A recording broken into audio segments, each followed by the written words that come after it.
Good morning, RosterWatch Nation. It's your friendly neighbor, Trash Man, here this morning to talk about football. What else?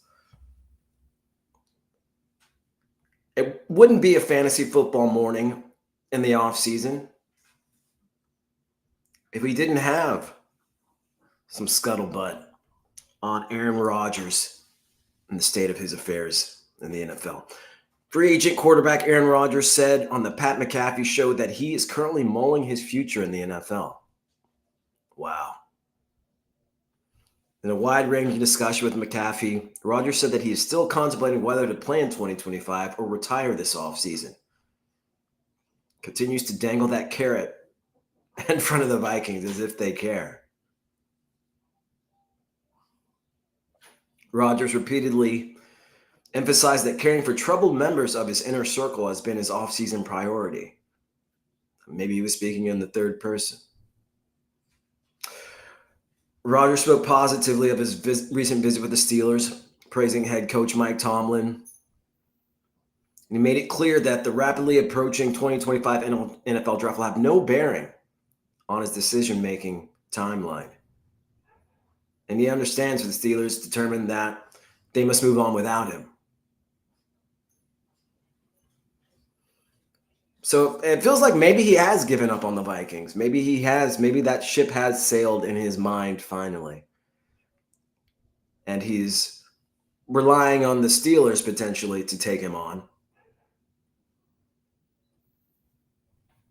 It seems like it's either the Steelers or the highway.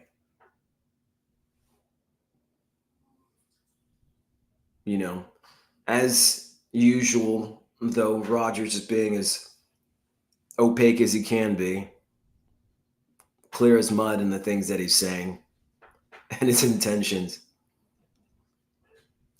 Good morning. Good morning, Jamie.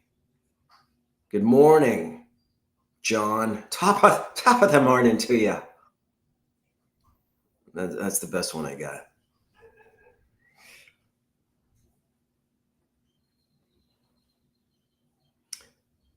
And more football news.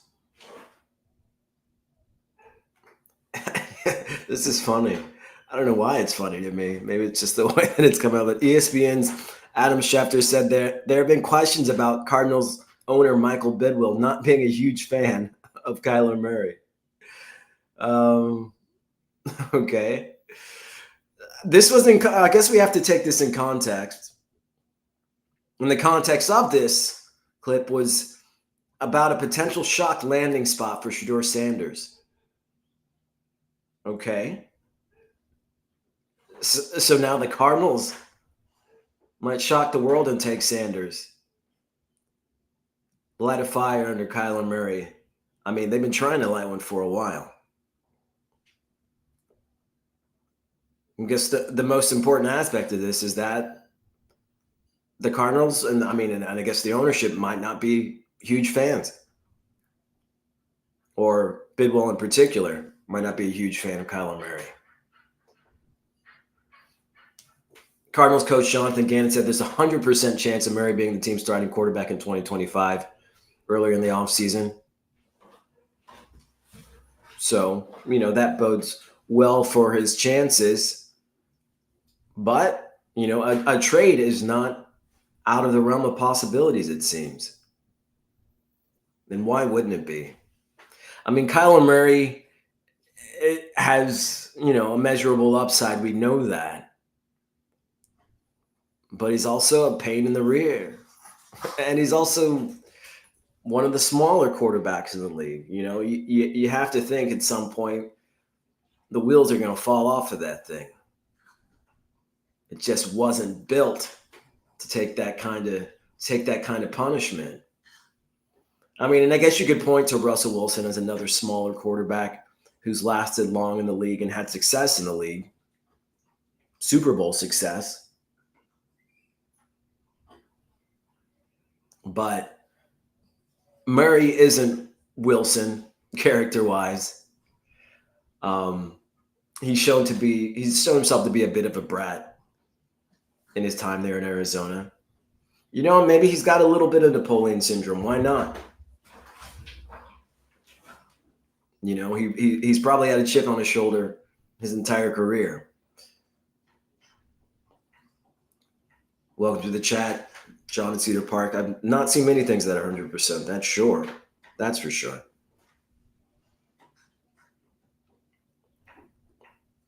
You know, but it's just something to think about. And it's just something to add to the myriad options or possibilities of what could happen to Shadir Sanders in this draft.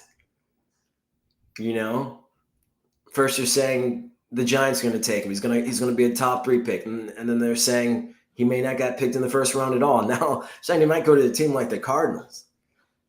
I mean, speculation abounds, and why not? You know, it's a slow cycle right now for football, comparatively to what occurs in the fall. But I just thought it was funny. Murray, you know, maybe not being loved in his home. I mean, I guess that's not funny, but I guess it's funny the way that it came out.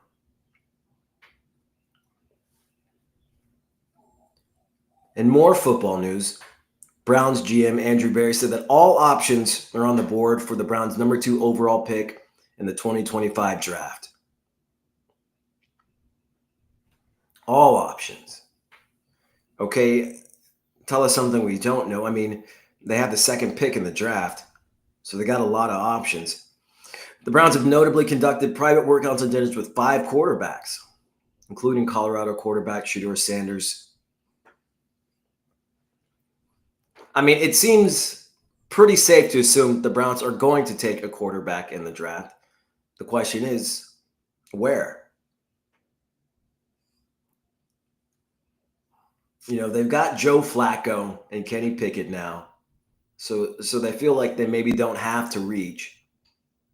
You know, they feel like they have maybe one full season between the two of them to bridge a gap, maybe with a developmental player.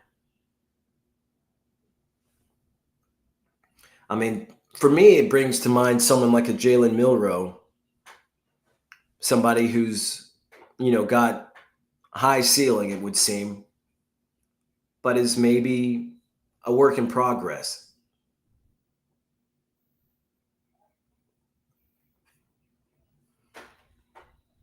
But I do think they will take a quarterback at some point in this draft.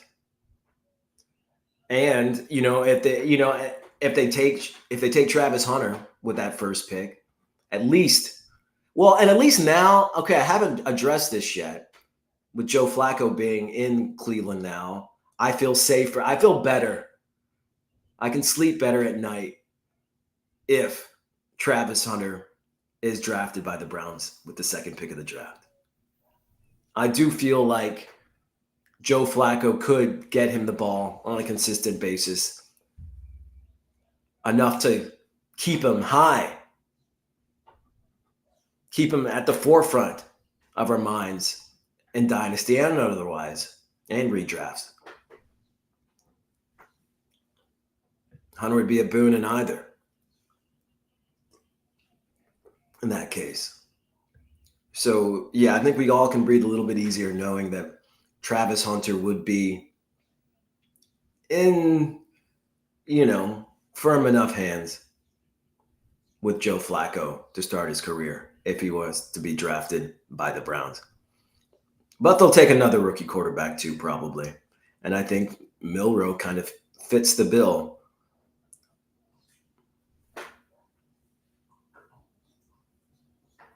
In fact, Andrew Berry was also noted in saying that Alabama quarterback Jalen Milroe has rare physical talent.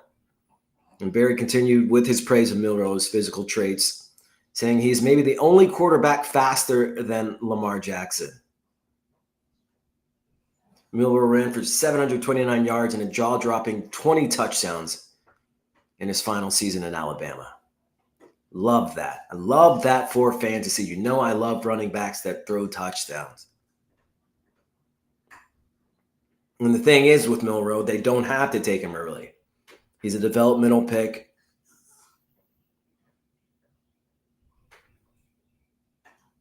The Browns have the number 33 pick as well. So to me, it would be a marriage that made sense for the Browns right now.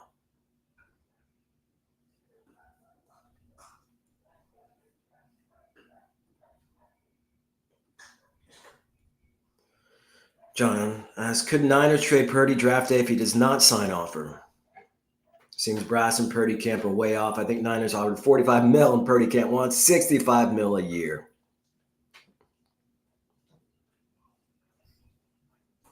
It seems crazy to me that they couldn't work something out with Purdy. Purdy seems like one of those kids. He seems like one of those kids who's just kind of happy to play, happy to be in there. You know, it was kind of a fluke that he got to the position he's in. I mean, I don't know if it's more of his management that's pushing for this or him, but Puka Nacua has something to say about it. Recently leaned into some chatter about his division rival. Joining a recent episode of Julian Edelman's Games with Names podcast, Nacua was asked if he thought Purdy warranted a new contract averaging in the high 40 millions per year. He said, I think no. I think mid-fours, the receiver responded, saying it should be closer to 45 mil. Edelman noted that if Purdy does take a contract in the mid-40 million, it would be a smart deal for the club. Said, I think he seems like a smart guy, Nacua responded. Okay. So they added that in. They have a chance to still be in their window. And I think if he goes for a 50 million plus, then the window closes, right? I agree. Yeah, maybe Purdy knows something we don't know about his own skill set. I mean, with the market being what it is right now for quarterbacks, guys are getting paid a lot. But Purdy, by and large, had a down season compared to his rookie season.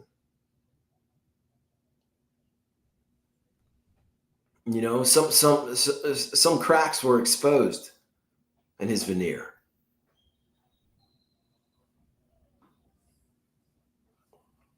I guess you could say he kind of kept that team afloat considering what happened with Christian McCaffrey, but not really. The 49ers didn't have a great season. I think maybe if they'd been a real playoff contender, maybe if they'd gone into the playoffs, deep into the playoffs, if they'd won the division, anything like that, Purdy would have more of a leg to stand on. But what he's asking for, considering what he's done, or what the team has accomplished under him in his second year, seems like a lot of money. It's a lot of money either way, but a lot of people might consider it unwarranted. John, in reference to Flacco, I want nothing more than to draft Flacco in the 15th round and take it to a championship. I know. It's a trash man's dream. Take Flacco that late. Take Flacco as your second, third quarterback. Although I would never advocate having a third quarterback on your team in fantasy. You know that by now. If you've been a member of RosterWatch Nation for any length of time. But yeah, Flacco would be a nice dark horse streaming option on a weekly basis. If you paired him, if the Browns added a Hunter to the team, I mean, you have to think even if they don't take Hunter, they're going to take a good rookie receiver at some point in the draft to help Flacco out. I mean, right now the pickings are slim as far as wide receiver talent on the Browns. They need their help. They're going to add at least one or two bodies to that wide receiving core. I mean, we love drafting quarterbacks late anyways at RosterWatch. But Flacco could be a solid A solid addition. Like honestly, talking about Purdy, unless the 49ers get some considerable help in their passing game, I don't know that Purdy would be that much of an improvement on a Joe Flacco for fantasy purposes. I don't know if it moves the needle that much. I don't know if the difference between what those two would end up with at the end of the season, and that might be negligible. I don't know that it would be significant. And so when you're thinking about paying Purdy something like he's asking, you say like, why? Bring back that love and feeling, bring back that rookie season. So yeah, 49ers and Purdy far off right now. You have to think though, Purdy has sense in his head. They're gonna work it out. You'd have to think. In more football news, head coach Sean Payton told reporters there will be a focus on the running back position in the Broncos' plans for the 2025 NFL draft. He explained that drafting a running back in the first round can be worth it if teams have a real clear vision on how you want to use them, citing Reggie Bush and Mark Ingram as successful examples from his Saints tenure. Okay. What helps is that their GM, George Patton, echoed the sentiment, saying he is open to the idea if a player is worth it. And so, like, that begs the question, who is worth it in the upcoming draft? Who would be a player that you could have a vision for, that you could see a vision for right off the bat? Austin Genty immediately comes to mind. Would the Broncos have a chance at Genty? Their first pick is at 20. So that seems unlikely. They would need to trade up for Genty. But okay, so let's count him out for now. Who else could they have a vision for that they could maybe take in the first round? Consider taking the first round. Omarion Hampton, sure. But to me, Henderson is kind of the guy you could think of in the same breath with, Reggie Bush or Mark Ingram, Alvin Kamara, that kind of skill set that Peyton coveted in his time with the Saints. To me, that's Dreon Henderson. That's in the mold of Henderson for me. And so I do think with the 20th pick, there's a possibility Henderson could be there.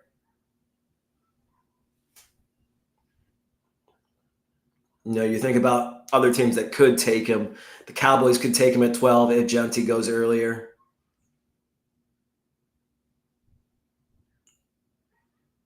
The Cardinals, I don't know that they take him with 16, but they could.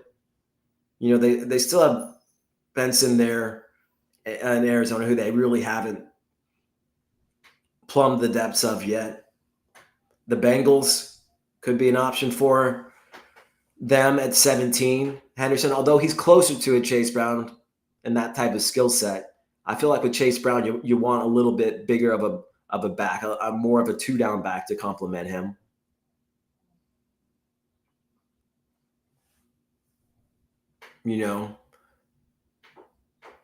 But I could see Henderson to the Broncos at 20.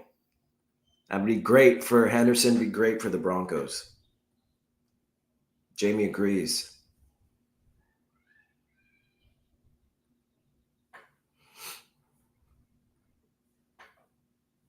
Yeah, that would be great. The Broncos then, they're already a playoff contender. For fantasy purposes, that team starts to be electric. That starts to be a team that you look for players on that you can get on your roster just to have them, just because the offense scores points, moves the ball down the field. So we've also noted that the Broncos are considering a receiver, and they need receiving talent opposite Courtland Sutton. So you have to think, though, if they were to take Henderson and take a wide receiver later, whoever that wide receiver they took later, you'd want to take a stab at. You'd want to take a chance on, considering how good that offense would look, how exhilarating and dynamic that offense looks at that point.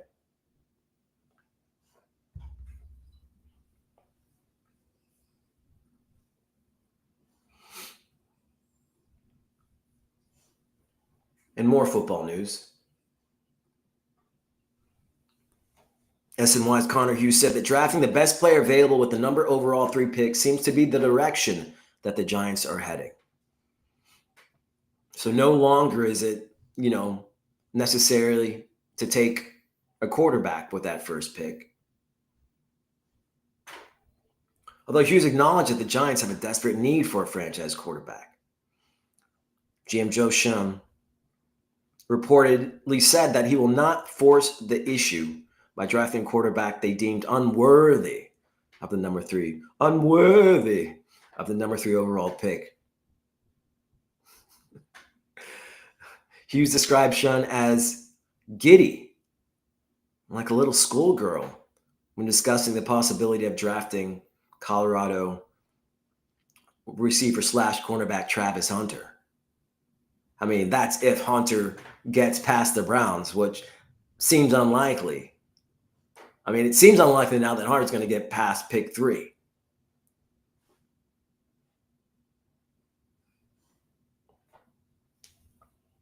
Hughes believes Sanders is a reach at the number 3 spot now. So no longer is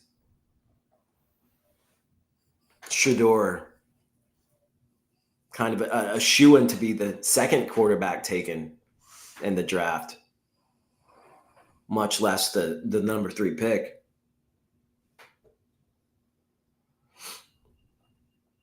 Applied Literature asked Trashman, do you think Bo Nix has top 5 upside at quarterback considering his coaching? Top 5. Okay, let's talk about who the other 4. Let's talk about who he's not better than, or who he doesn't have. Who is in that conversation already? I mean, okay, so you got Jalen Hurts, you got Josh Allen, you got Daniels, you got Lamar, and so is Nix the next best guy? Could he be the next best guy, the next best quarterback in that situation?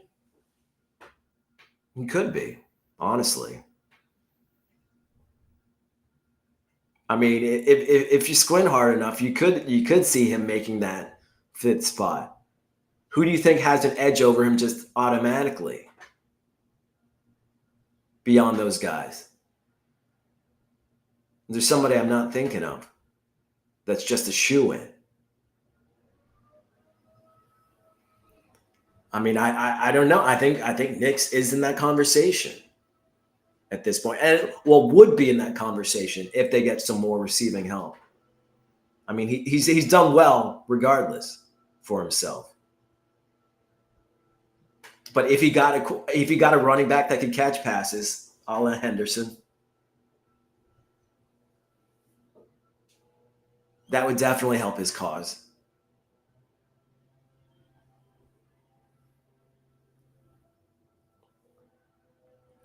Jamie says, I see Drake May up there over Nix. Okay.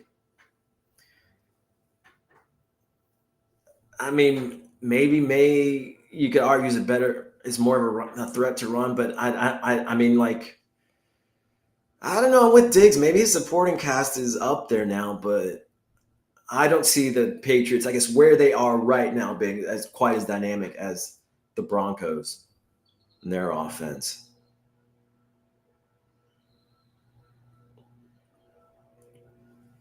Brad adds, I think Nix has quarterback 5 to quarterback 10 upside. Quarterback 10 upside for sure.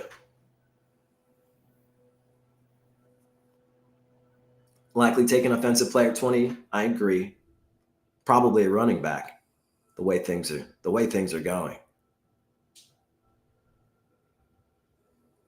And Allen, Lamar, Daniels hurts those guys that we talked about. Does Mahomes make a comeback? No, and that's because he doesn't have to. With the way that Reed runs that offense, the way that it's kind of an well-oiled machine. I mean, I guess I could see the Chiefs adding some firepower to that receiving group. It's just such a motley crew.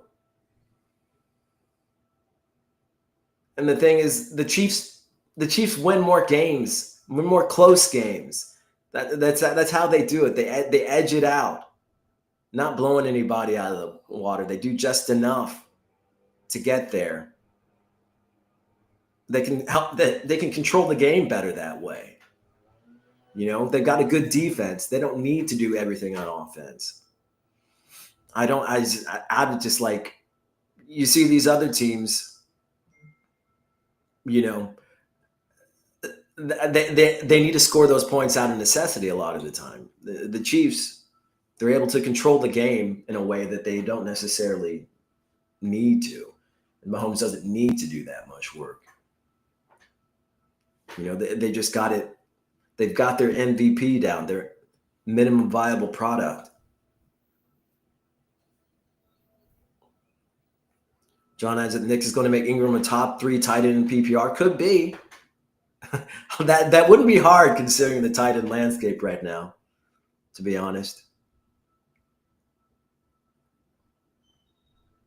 John thinks there could be a case of the sophomore blues. That very well could be the case for a Knicks, and for a May, though.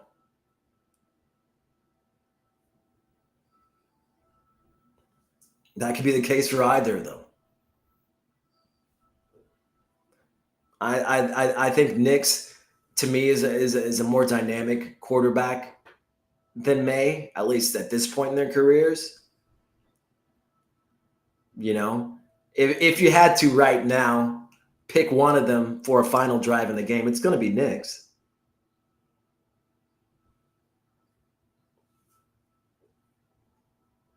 So that's how I evaluate it a lot of the time. If you had one drive, who's your guy there? To me, that's Knicks right now, knowing what we know about both of those guys.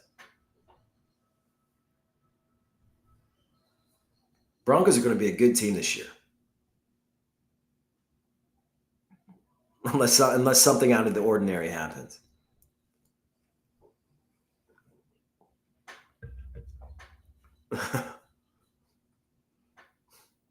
Applied Literature says, I'll take the quarterback that catches touchdowns. Why not?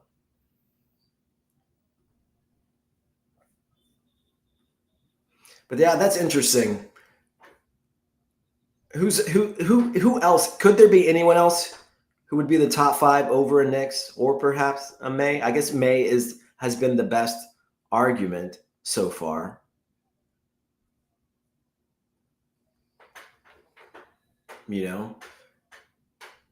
Well, okay, so we have to throw. I completely forgot. So we have to add a quarterback into that conversation, and that's CJ Stroud. Stroud, who had a down season last year.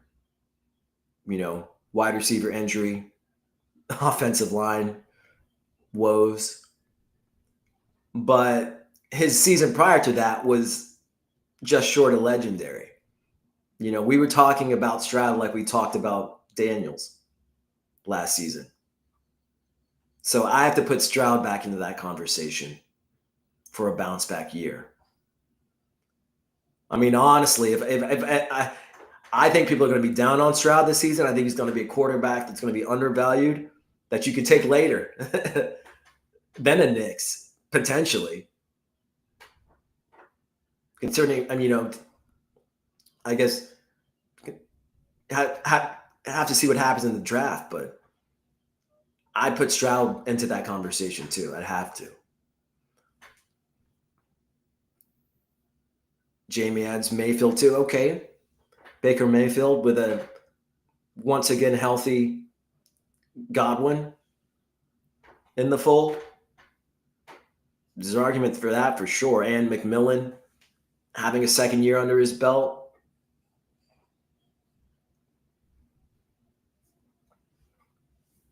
Okay.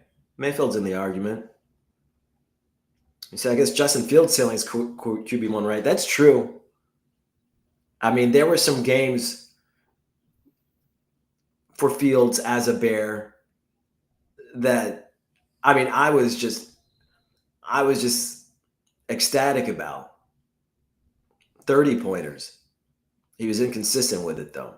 Could Fields be consistent enough with those high-scoring games to put him in the top 5? That's the question. Could he be consistent enough with the weapons he has in New York? That's the question. I think if he's in that pack, he's at the back of it. Just because I want to see more consistency out of him.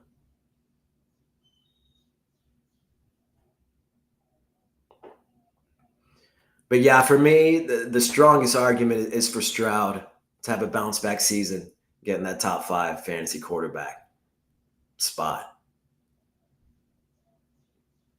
I mean, he was definitely there for me at the end of 2023, or beginning of 2024. Yeah, Stroud was definitely in that conversation with me. For me, he was a top 3 quarterback for me going into the 2024 season. Things didn't work out for him like that, but he definitely has that kind of upside.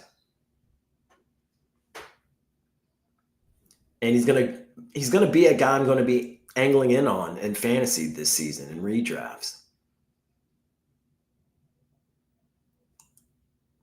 Just because I think people are going to underestimate him going into the season. And you'd have to think the Texans are going to get some more help in that offense. They've already bolstered that receiving core in the offseason. You have to think they're going to add some rookie help somewhere and help shore up that offensive line too.